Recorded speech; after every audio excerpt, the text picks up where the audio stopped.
ये एक और आरोप सिर्फ भारत में नहीं है, दुनिया भर में भी है कि भारत इस करंट गवर्नमेंट में या पिछले 10 साल में एक इलेक्टोरल ऑटोक्रेसी की तरफ बढ़ रहा है।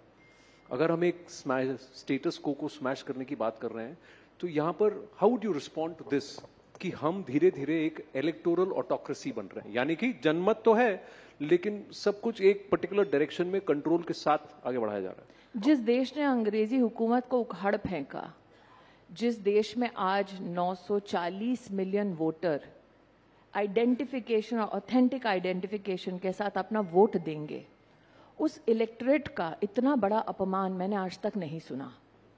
To say that you are wiser than the voter just because you're an analyst overseas is one of the biggest hypocritical positions taken by anybody who tries to analyze our democracy, especially from countries which don't have such a large voting populace.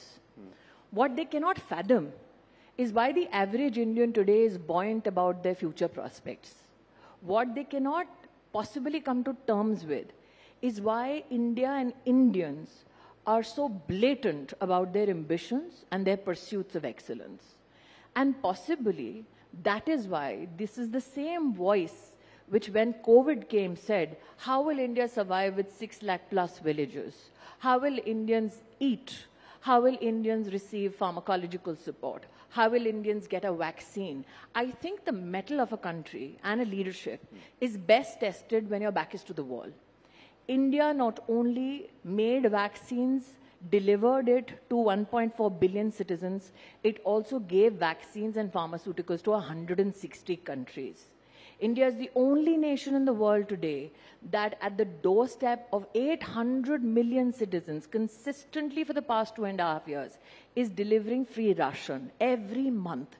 No country in the world today has an expansive health coverage system like Ayushman Bharat, where 100 million people receive 5 lakh rupees worth of medical support across 28,000 hospitals, with not a single human being who's covered missing a treatment in any hospital in the country.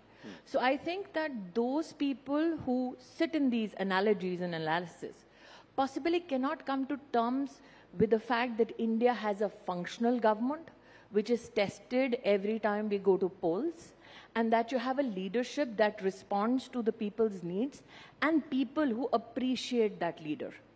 I also believe, Anand, when we go to vote, for too long and for too many years in our country, we have seen people vote on the basis of an emotion.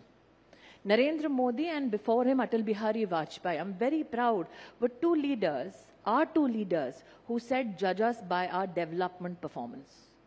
What you see on the opposite are people who are pliant and depending on negative rhetoric.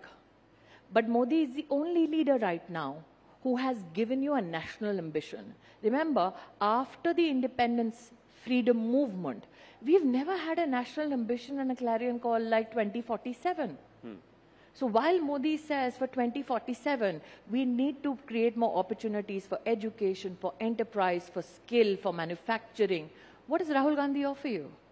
Division on the basis of religion, division on the basis of class, division on the basis of caste. While Modi says, let's talk about Atmanirbhar Bharat. What is Atmanirbhar Bharat? It is economic sovereignty of this country. What does Rahul Gandhi tell you? Atmanirbhar mat bano.